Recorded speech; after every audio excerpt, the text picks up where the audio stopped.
मोहतरम दोस्तों, बुजुर्गों, बच्चों, नौजवान साथियों, अस्सलामु अलैकुम वरहमतुल्लाहि वबरकातुहू।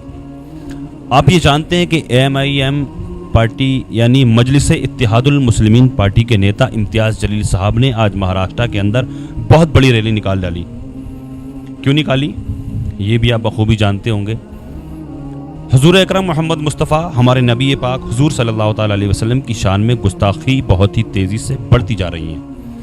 मुसलमानों के दिलों को ठेस आए दिन पहुंचाई जा रही है। जिसके मन में जो आता है भौंक करके चला जाता है। मुसलमानों के खिलाफ जिसके मन में जो आता है बोल करके भौंक करके चला जाता है, मुंह से गलाजत निकाल करके चला जाता है। सब कुछ बर्दाश्त कर सकता है मुसलमान, लेकिन हुजूर की शान में, अपने नबी की शान में गुस्ताखी बर्दाश्त नहीं कर सकता। बाबा रामगिरी ने हुजूर की शान में गुस्ताखी की। नीतीश राणे ने भी जहर उगला मुसलमानों के खिलाफ, मुसलमानों को मस्जिद से निकालकर मारने की बात की। उसने कहा कि 24 घंटे के लिए पुलिस प्रशासन को हटा दिया जाए तो हम देखो मुसलमानों का क्या करेंगे। हुजूर की शान में गुस्ताखी की बाबा रामगिरी ने। मुसलमानों ने एहतजाज किया, मुल्क भर के मुसलमानों ने एहतजाज किया, प्रदर्शन किया उसके खिलाफ कार्रवाई करवाने के लिए। मुसलमानों की आवाज़ किसी ने नहीं सुनी। शासन, प्रशासन, अदालत किसी ने नहीं सुनी। कहीं से भी किसी भी तरह की कोई भी उम्मीद की अब किरण नज़र नहीं आ रही है कि मुसलमानों के हक में की आवाज़ कोई सुने।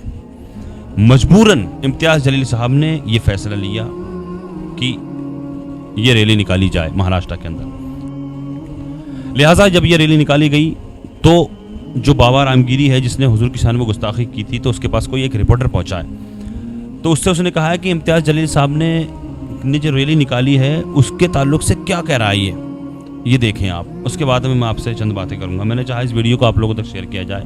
कोई भी किसी भी तरह की कोई अपडेट इस तरह की निकल करके सामने आएगी मेरे पास तो मैं आप लोगों तक पहुंचाने की कोशिश करूंगा। आपने अगर चैनल को सब्सक्राइब नहीं किया तो चैनल को सब्सक्राइब कर लें। बाकी इसकी बात को सुने जो ये कह रहा है। इम्तियाज़ जलील साहब के बारे में क्या कुछ कहा इसने, इस बाबा ने। इम्तियाज जलील मोर्चा काढतात यावर नाही, आता हे राजकीय लोक राजकारण करायला पाहतात। आता खासदारकीला पडले, आमदारकीला उभं राहायचे त्यांना, आणि मग ज्या राजकारण करणाऱ्या लोकांना असे काहीतरी मुद्दे लागतात। वास्तविक तसं काही नाही आहे। आणि आम्ही जे बोललेलो आहोत तर तो इतिहास आहेत जे लिखित आहेत।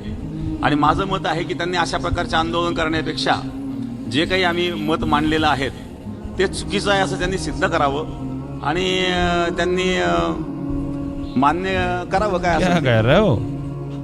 देखा आप लोगों ने, सुना आपने, कुछ समझ में आया? कोई बात समझ में आई? कुछ समझ में नहीं आया। मैं बता देता हूँ, ये गुजराती भाषा है। ये कह रहा है कि इम्तियाज़ जलील राजनीति कर रहा है। इम्तियाज़ जलील साहब ने जो ये रैली निकाली है, वो रैली जो निकाली है वो राजनीति कर रहे हैं। अबे भाई तूने क्या किया था? तूने क्या किया था? मतलब क्या ज़रूरत थी हुजूर की शान में, हमारे नबी की शान में गुस्ताखी करने के लिए? तूने किस लिए किया था? तूने कोई राजनीति की थी?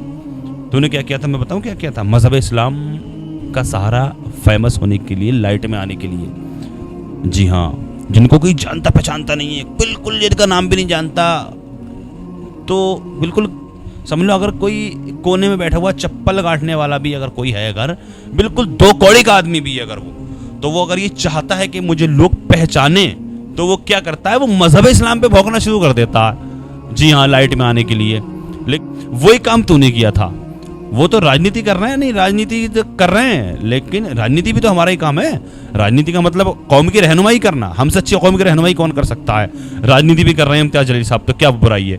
लेकिन राजनीति नहीं, वो ये नहीं करते। आज इतनी बड़ी रैली नहीं निकाली जाती अगर तू माफ़ी मांग लेता तो, लेकिन कोई कार्रवाई नहीं। 58 जगह से FIR हुई, कोई भी कार्रवाई नहीं हुई। भाई तुम्हारा तो सब कुछ प्रशासन, अदालत, सारा कुछ शासन प्रशासन तुम्हारा ही है। तुम तभी तो बोल रहे हो, वरना तुम्हारी कहाँ बस की बात है? तुम मुसलमानों के खिलाफ बोल लो, हुजूर की शान में गुस्ताखी कर लो, तुम्हारी बस की बात। तुम्हें पता है शासन प्रशासन तुम्हारा है, सब कुछ तुम्हारा है, इसलिए तुम मुझसे ये बातें इस तरह की निकालते हो।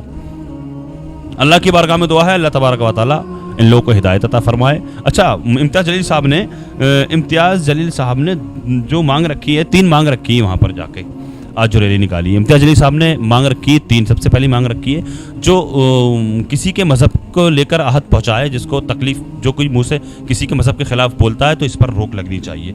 दूसरी जो मांग की है इम्तियाज़ जलील साहब ने, वो रामगिरी और नीतीश राणे के खिलाफ कार्रवाई होनी चाहिए। दूसरी मांग ये रखी है।